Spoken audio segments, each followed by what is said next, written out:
Here we go again. Episode 10 of the Harlequins podcast.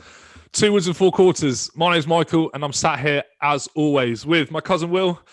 How you feeling, mate?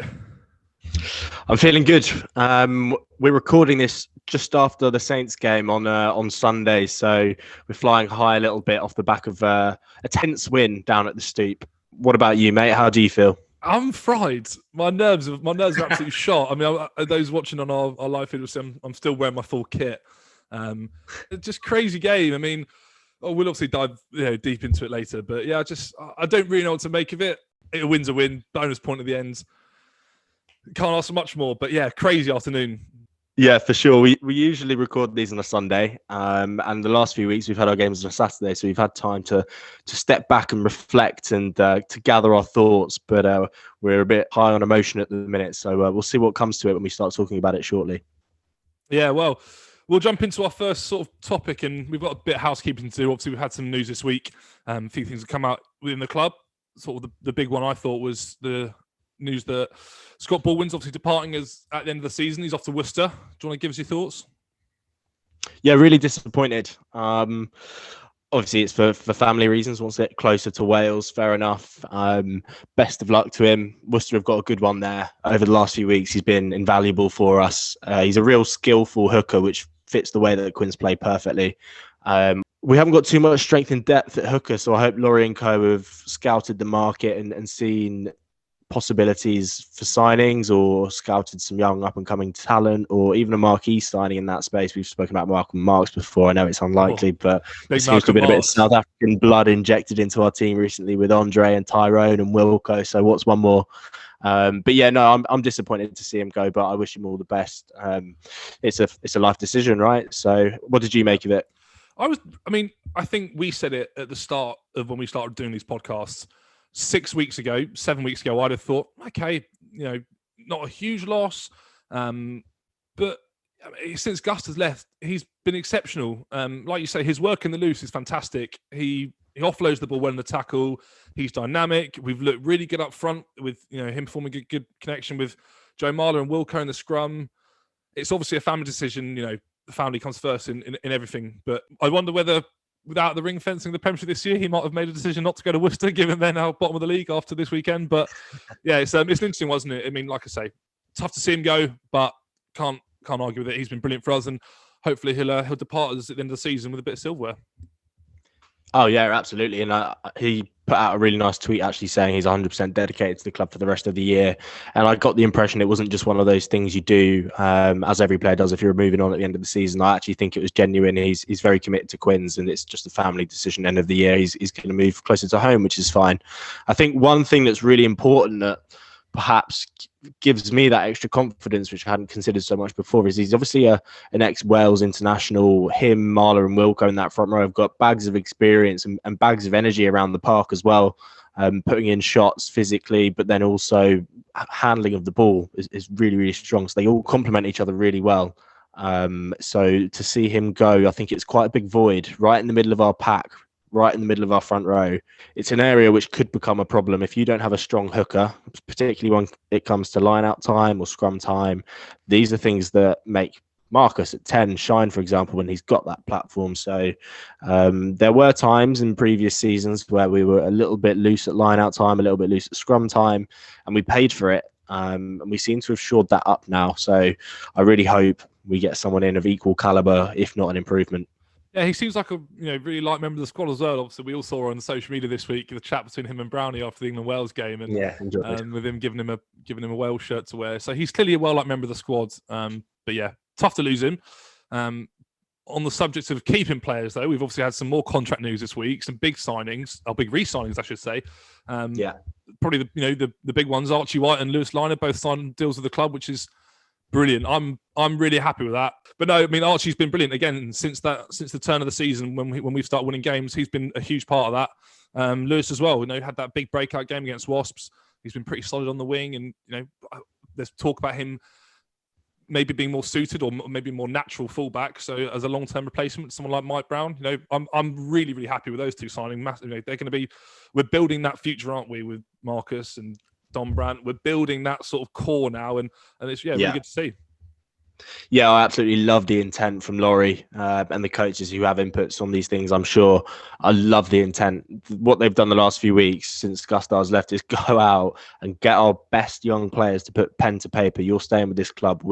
We're coming again. We're coming back to 2012 era. We're building that spine again, and we're going to go after that Premiership title. We want to start winning leagues. We want to start winning cup competitions. So I really love the intent. And those two, for me, are two players I wouldn't have had in starting 15 4 or 5 weeks ago, and they've just proven me wrong every single week. Archie White playing 6 the last few weeks has been incredibly solid. He's looked right at home for someone that hasn't had regular starts in the first team at all. Back row as well, isn't he? He tackles well. He's good at line out time. He gets well around the park.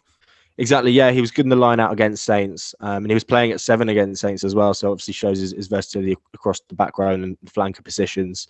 Getting better over the ball as well. I don't know if that's because of the switch from 6 to 7 meant that it became more of an onus on his role in the team. But it was good to see him getting over the ball and causing a bit of havoc there. But yeah, that back row that we've got, for me, the starting back row was Chisholm, Evans and Dombrandt. You throw Archie White in the mix. And another new signing, or a new re-signing, one of our academy lads, one of 5 academy lads to re-sign, is Jack Kenningham, obviously 7, played against Saints as well. Got that yellow, which I think was unfortunate. It was an accumulation of penalties against the side, and he was sort of the last straw. What are your thoughts on him re-signing? I mean, it's good to see, isn't it? I mean, we were all excited when he made his debut against Newcastle. Huge loss, with Will Evans out of the side, and there was talk about him being a similar sort of 7 over the ball, tackles well, wins turnovers, and he had a really good game up against Newcastle. Against Saints, gets a card.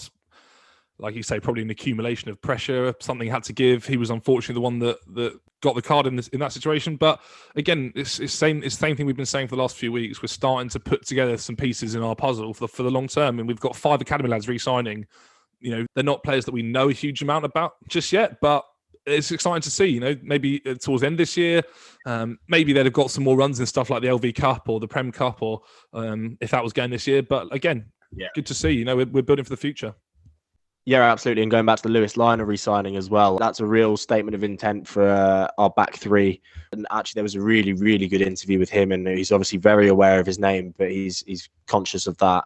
And he is literally just conscious of that. He's not living off it. He wants to pave his own way. And I've got nothing but respect for that. So, yeah, good man to have in the club. I think that's probably our wrap up of news for the week. So, should we move on to another good win down at Surrey Sports Park on Saturday for Harlequins women? What were your thoughts?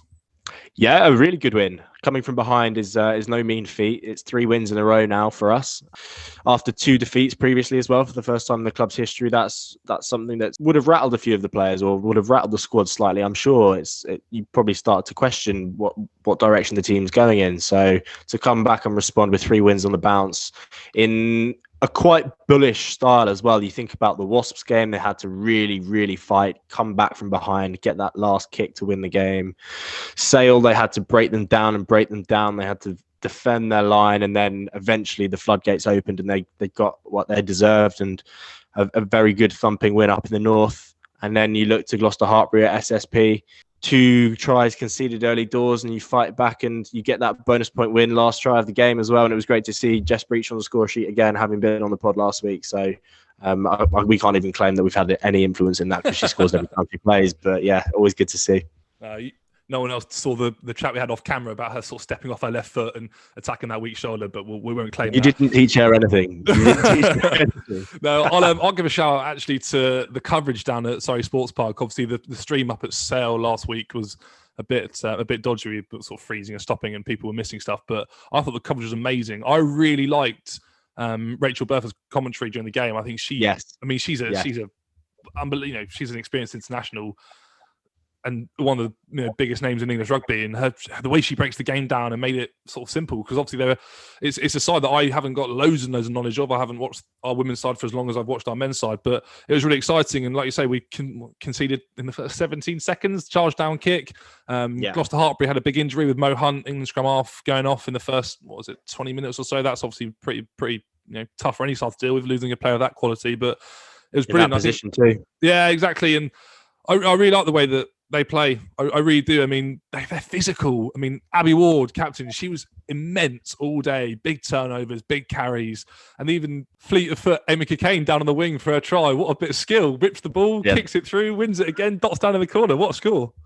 Unbelievable, Techers. No, I've seen that doing the rounds on social, actually. Some really good engagement on that one and fully deserved. Great bit of skill.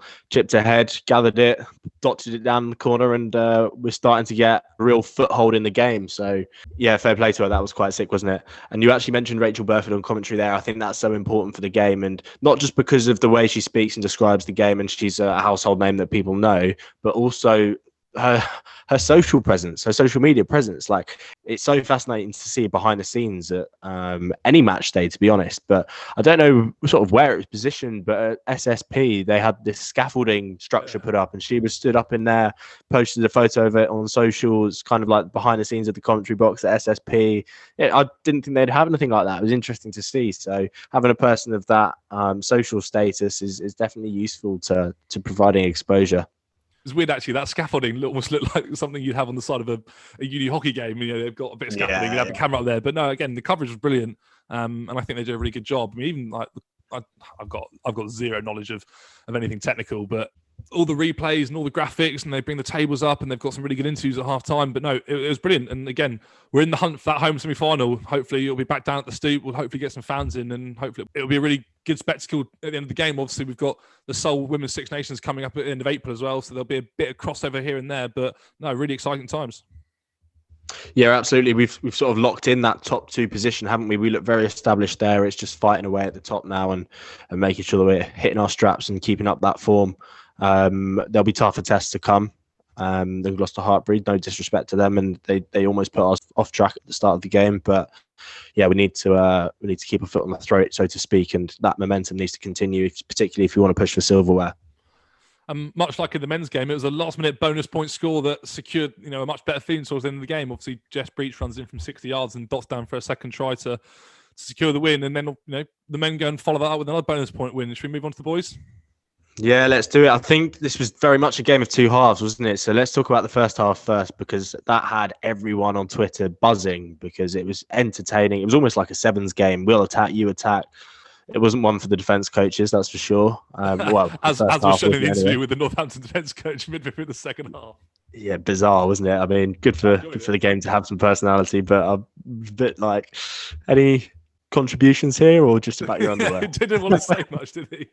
Yeah, anyway. I'll tell you what, at the start of the game, I know I said it on Twitter sort of earlier in the day, at the minute with lockdown, we haven't got a huge amount to fill your time with. The 3 o'clock kick-up on the Sunday actually was quite difficult. My nerves were shot before we even got to the start of the game. But what actually was really nice was that in the last 3 or 4 weeks, we've had games at the same time. So we've had the BT coverage, which I think has been really good, but we don't get all the pre-game, we don't get the half-time, we don't get the end of it. It's just the game and the commentary. But it was nice having that sort of hour-long build-up of the coverage before the game. And Nick Mullins, Ben Kay, Hugo Monnier on commentary. I think they do a brilliant job every week, and I really enjoyed it. But yeah, I saw obviously early, about 20 minutes or so before kickoff, Saints had some late changes, which I don't know how much you read into that. And I just felt a bit, I won't say uneasy, but I just felt not quite comfortable. I don't know, it just felt like one of those days where it was going to be two good sides going against each other. Yeah, definitely. Saints are very similar in style to us in terms of their... I feel like we can relate to their fans and their fans can relate to us. We tend to be mid-table. We've got a solitary Premiership win. We've always got ambitions for top four. Have had handy runs in Europe before, but we seem to be very inconsistent, and I think they can relate to that as well. So I wasn't going into this one thinking it's a guaranteed 5-pointer, although I saw a lot of talk that it was in our hands. One thing I would say is that I didn't think they had an out-and-out kicker in their team, and that almost could have been the difference. I know the scoreline in the end, it actually probably flatters us in terms of the context of the game, but I don't think having a natural 10 playing 10 or even a kicker on the pitch at all until Harry Malander came on, they were missing touch, they were missing conversions, penalties, whatever, you name it. And those points are crucial, particularly when you're trying to get ahead in the game. So I think that benefited us nicely. I think they let us off the hook a few times by missing touch, and they missed a couple of conversions as well. So, maybe they hit those touches, they kick those penalties, and it's a much closer game at the scorecard than at the end of the game. But one thing that I actually noticed was they were looking for those inside balls a lot. They were looking at our weak shoulders. For the first try, there just seemed to be a huge gap between back of the line out in 10, and it seemed like a fairly easy run in. I know we talk about our unstructured attack. Maybe we need a bit more structure when we're defending. But no, I mean, after they scored those couple of tries, though, we responded really, really quickly. We did it again against Newcastle as well. We have an ability. And Leicester. Yeah, and Leicester. Yeah, we maybe it's just something we have. We've got an ability just to turn a quick try into we'll go back down the other end and dot one down ourselves. Flew out the line, get the turnover. Don Brandt picks up, and we go bish bash bosh, kick under the kick through the line, and Tyrone Green again showing his pace and dots down. I'm going to give him a bit of stick here because his defence, although last it was brilliant, he seemed to come flying out the line a lot today in some sort of odd situations because they were looking to play wide.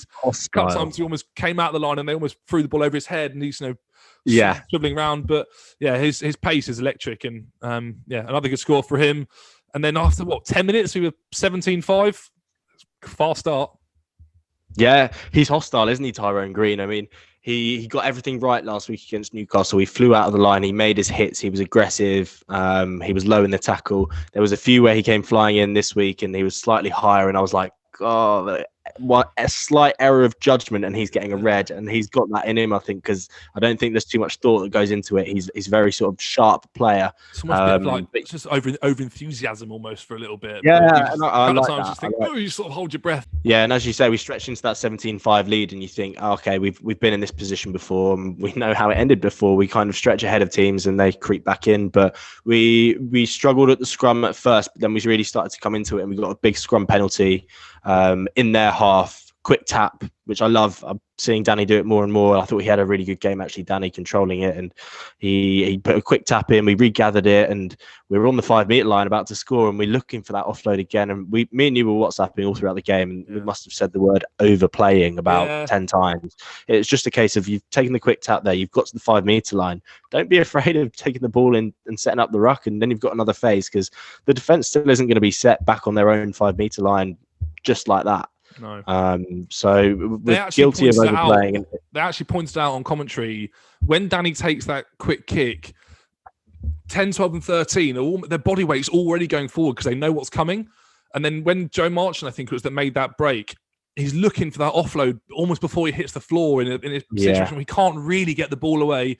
No one's really on his shoulder. You maybe just think, just trust that the blokes are coming up behind you to smash over the top, obviously, correctly, and then play quickly and move it through your hands. But yeah, I mean, I'll give Mike Brown a lot of credit for his try. I mean, coming in off a short line, almost like a bullet, head down, flying at kneecaps and dots down. That shows almost everything about Mike Brown that we know is his hunger to score tries.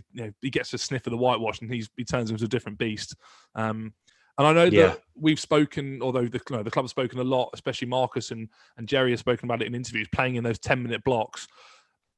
And I tweeted at half time, we almost played in 5-minute blocks because the first 5 they won. We then almost won the next 15. Then we had a bit of a wobble, but I think we probably bossed 25 or 30 out of those 40 minutes in the first half. And we go into the break at 27-12. And I think everyone at that stage is thinking, I mean, I certainly was, we just needed to tighten up in defence a little bit and then keep playing, but not throwing the ball maybe just one extra pass. Today felt like it. And I know that's the way that Quins, play their best rugby at times, but it just felt like at times today it was just one pass too many. I think a few of the Saints coaches said it during the game as well. No team had control of the first half at all. It was brilliant to watch. It was open, it was unstructured, and that suited us down to a T. Plenty of visits deep into the 22. We went into their 22 numerous times. We managed to make a good break and get into their half. And at that point, you're thinking, great, we've got huge gain here. We've gained about 20 meters, 30 meters. Now everything's going to be disorganized.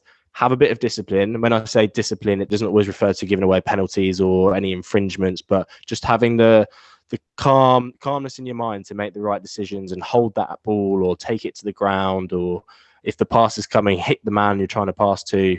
Just have that bit of self-discipline, which I think we lacked. We weren't so clinical. We tweeted it after the game. Look, we're unbelievable at creating chances. We're so exciting to watch. We'll create something out of nothing, and Marcus epitomizes that. But when it comes to conversion, the amount of points we could have racked up if we just had a bit of nous about us, the amount of points we could have racked up would have been ridiculous. So still so much to improve on, which is exciting. And I think I look ahead to Exeter next week, and there's no way we can play like that because they will thump us. They'll be, I think we almost said it against Sale. You know, we scored 3 tries in the first half, and everyone's thinking bonus point. But if we do that against a side like Exeter, they'll be probably A, good enough to stop it before that happens, and B, good enough to take advantage of our errors and in our own play. And it's going to be a big test next week down at Stanley Park. I mean, it'll be a different performance down there, I'm sure, next week. And then in the second half, it was a difficult one to watch. Discipline killed us. The Jack Kenningham card, like we say, was an accumulation of stuff. But then we had another one with Don Brandt. It just seemed like a silly penalty to give away right in front of the sticks. Maybe just again, brains were a bit fried. Boys were out on their feet. It was tough, and we didn't concede when we had 30 men on the field. We were tough. We gritted it out. I mean, you can't ask much more than that. When we go down to 12+1 players, we've got to grit it out. Yeah, fatigue has got to play a part for sure. Marcus said in his interview after the game they were out on their feet at half-time, and I have no doubt Saints were the same. So to then go and play the second half and lose 2 men, and you're playing 13 versus 15 when you're already out on your feet, and to not concede a point in that time is nothing short of special. But I was heart in mouth watching. That's the most nervous I've been watching us since Gustard left. I was, and we had an 11-point lead, but I just thought they were all over us. We had 20% possession after 20 minutes of the second half. So half of the second half had gone and we'd only had 20% of the ball. That's nothing.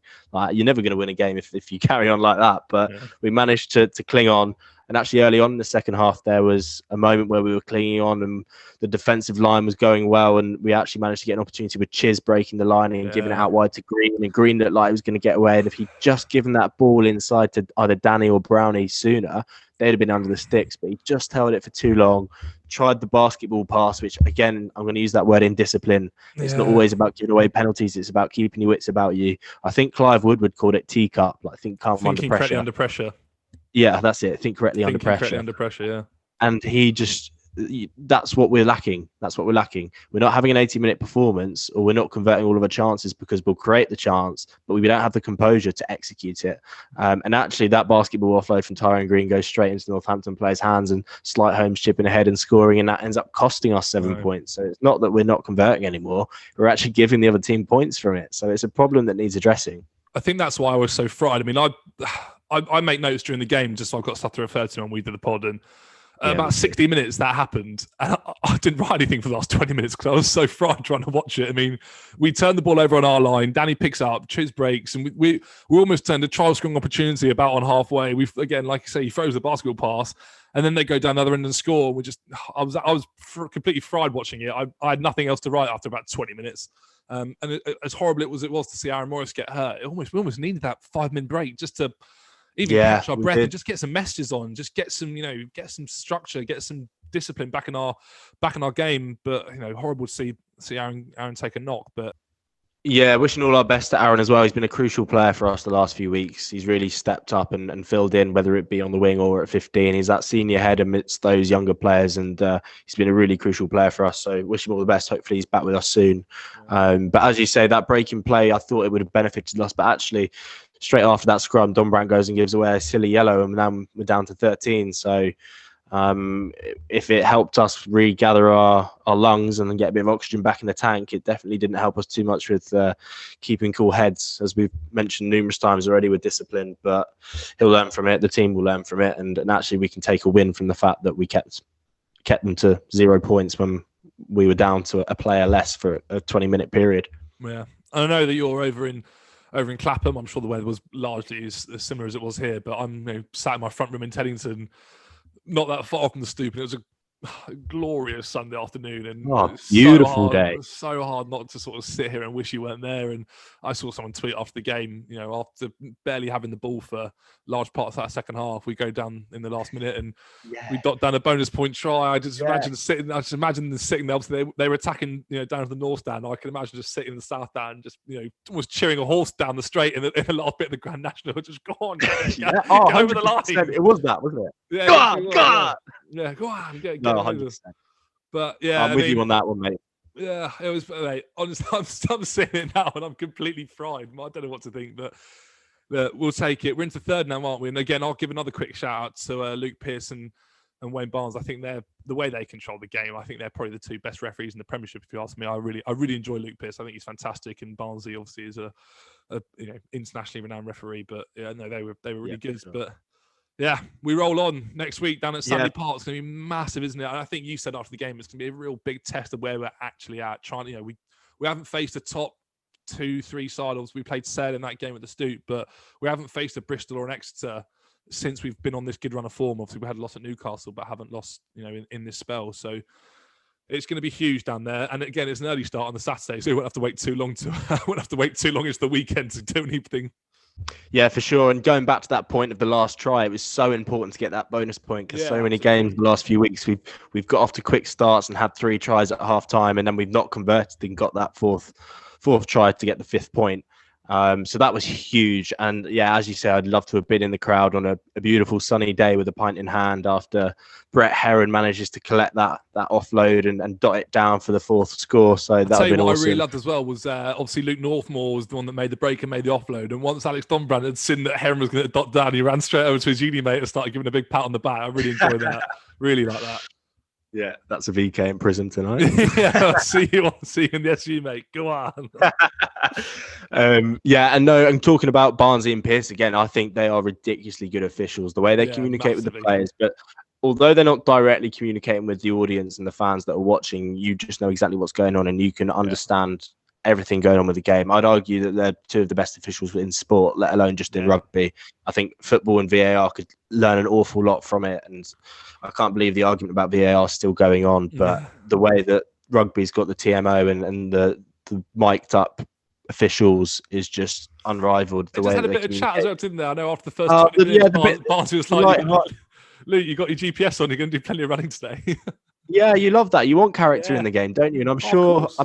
I don't even know if that happens in football with officials. I've actually saw a great video of an Australian referee where it does happen in football. And I don't know if you've seen it, but it's brilliant. I can't imagine any UK officials are like that. But it'd be interesting to see if they are. We just don't know, do we, until that happens. So, but yeah, great to get 5 points. We're back up the table again, up to 3rd. Huge result and a huge fixture next week away at Exeter, which is as tough as it gets. For me, success there is at least taking a point, whether that be losing both point or just 4 tries. I don't know, but it's going to be a real mark of where we are, and we're in great form. And I mean, I've seen the boys get up for a game like Saracens, and it's kind of like a cup final, and it's almost become a burden to us that that's our cup final. But Exeter away could almost be the new one while Sarries are out the league. So I mean, I think if we wanted to play Exeter or Bristol at any point in the league, at any point across the season, we want to play them now while we're in good form. I think 100%. It's a Six Nations weekend, which means they won't have the likes of Slade or Cowan Dickey or Johnny Hill, Hogg, etc. So we know they're going to be weaker, and if we don't take advantage of that, then it's a good barometer of where we are as a team. And you know what, it doesn't matter where we are, we're on a learning path, and we're learning quite a lot, and it's been a great ride so far. So let's see how we get on. Imagine if Eddie Jones came out in the media this week and said, I'm going to pick Sam Simmons the week before we get onto Exeter and play there. How good would that be? Well, I'm going to leave Marcus and Dominic Quince for this week, but I'm going to pick Sam Simmons. We'd all probably all go, good decision, Ed. Good work. Yeah, go on, Eddie, do it. But yeah, Ugo Money wants Marcus Smith at 10, so I hope Eddie hasn't listened to that one. But as we were talking there about having fans in the stadium, that just reminded me of one thing. This month, for the month of March, is the Harlequins Foundation's Full House Challenge. So the Harlequins Foundation are looking to support children and young people within the community. And what they've done is they've started this challenge where we want to complete a squat for every seat at the Stoop. So whilst we're out of the Stoop, what better way than to hypothetically take your seat 14,816 times, which is the amount of seats at the Stoop. We're not asking you to do all 14,816, but we have started a team. 2 woods, 4 quarters. Myself and Mike are going to be doing 10 squats each whilst we're on the podcast, but then throughout the week, whilst we're doing our various other health and fitness pieces, or when Mike's at school, we'll be accumulating a few more. We have set up a team, and we'd love you to join us. If squatting's not your thing, if you've got dodgy knees, like my old man, then donations are also welcome as well. But let's get stuck in. Uncle Nick got bad knees, has he? Yeah, he was a good cricketer. He was a good opening batsman back in the day, and they were playing grassroots style when it was wet, and he managed to slip and dislocate his knee. But I'm sure he's had a few other injuries aside from that, which haven't helped. Well, I'm back in school this week, so I'll have to join in a few of the warm-ups in my games lessons and get some squats on myself. Well, if you get the kids joining in, I'm sure we can add them to the tally as well. But we'll get them in. I've got year. Let's get cracking, shall we? I've got year 8 on Monday, so I'll get them in. But yeah, should we do our 10 now? Yeah, we'll do our 10. I'll tell you what. I'll do the wrap up while we're doing them. So if you lot are watching on YouTube, we'll do it while I'm wrapping up. I'll just see if I can spin the camera around a little bit. There we go. Oh, I'm not in the frame. I've started. I'm on 3. Oh, you're flying. There we go. So we'll do the wrap up while we're here. So, you're way ahead of me. We'll plug the socials. So follow us on Twitter and Instagram at Harlequins Podcast. Obviously, last week we were really lucky to have Izzy Mayhew and Jess Breach on the podcast for episode 9. That was a really amazing chat. Obviously, a bit of a different tone this week, but another double header weekend. 2 big wins for the boys and the women. And we're off. We're off into next weekend. Hopefully, we'll have a good week. Hopefully, some more good news with some contracts, and we'll see what happens down at Sandy Park next week. But from all of us here, we'll talk to you soon. Cheers, mate.